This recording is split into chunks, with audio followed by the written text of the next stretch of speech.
그냥 더 이상 조치를 안 하면 뺑소니 범으로 처벌이 될 수 있습니다. 저는 서울대를 졸업하고 사법고시를 합격한 후 대기업과 보험회사의 사내 변호사로 5년, 대한민국의 최고의 로펌이라고 하는 김앤장에서 10년간의 근무 경력을 가지고 있는 17년차 변호사입니다.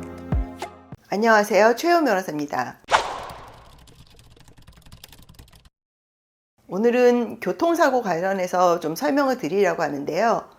우리가 뺑소니 사고라 그래서 누군가를 사상을 일으키고 도망가면 처벌받는다는 거는 잘 알고 있습니다. 그런데 그럼 어느 정도까지가 뺑소니냐? 예컨대 내가 누군가를 쳤는데 외관상도 크게 다친 것 같지 않고 가서 물어봤어요. 그러면 다친 사람도 괜찮다 가시라 이러는 경우가 종종 있거든요. 그럼 나는 뭐 문제 없는 줄 알고 그냥 출발을 하는 경우가 있는데 이런 경우도 많은 경우 뺑소니로 인정이 됩니다. 특히 이 피해자가 어린이인 경우에는 더 유의를 하셔야 됩니다. 그래서 관련 판례를 제가 좀 설명을 해드리겠습니다. 이제 판례를 보면요, 그 사건명을 보시면 이제 특정 범죄 가중 처벌 등에 관한 법률 위반 도주치상입니다. 우리가 소위 말하는 특가법이 이 법률이고요. 뺑소니는 법률적으로 도주치상입니다. 근데 이 경우에는 뺑소니를 했는데 벌금 500만 원을 이제 받은 사례이죠.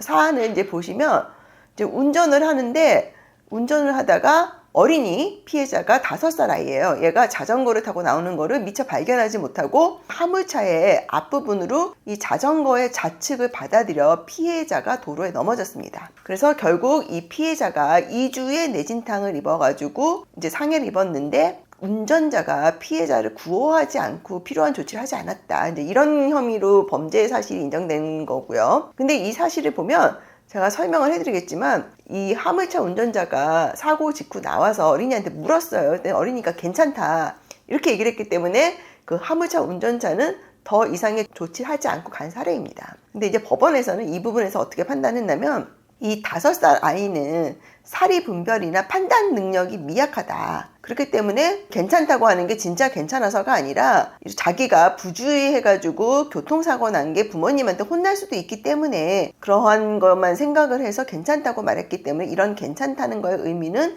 이런 것도 생각을 해야 된다.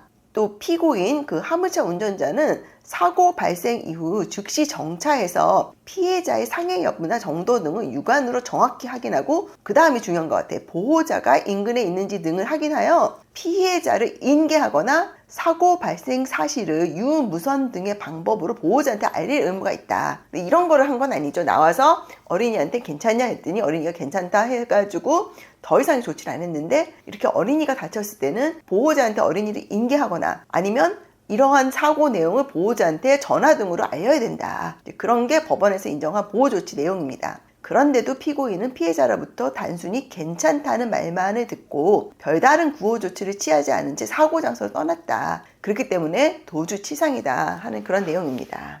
오늘 그 특가법상 도주치상, 소위 말하는 뺑소니에 대해서 제가 설명해 드렸습니다. 이제 저도 운전을 뭐 잘 하진 않지만 가끔 보면 이렇게 사고가 나는데 이 사고가 나면은 어떤 조치를 해야 되는지 되게 당황스러워요. 그런데 이렇게 인명사고가 났을 때는 특히 어린이인 경우에는 그냥 어린이만 말만 믿으면 안 되고 보호자와 반드시 통화를 하셔야 되고요. 또 보호자와 통화를 안 해도 어떤 식으로든 나의 연락처를 남겨야 됩니다. 그렇지 않고 이 판례 사안과 같이 단순히 어린이의 말만 믿고 그냥 더 이상 조치를 안 하면 뺑소니 범으로 처벌이 될 수 있습니다. 그래서 오늘 제가 설명드린 내용이 도움이 되셨으면 좋겠습니다. 이러한 도주치상, 뺑소니 사고 관련해서 사건 수임이나 문의사항이 있으신 분은 그 카카오 채널 최혜원 변호사로 연락 주시기 바랍니다. 감사합니다. 사건 수임이나 법률 상담을 원하시는 경우 카카오 채널 최혜원 변호사를 검색하셔서 연락 주시면 상담을 도와드리도록 하겠습니다.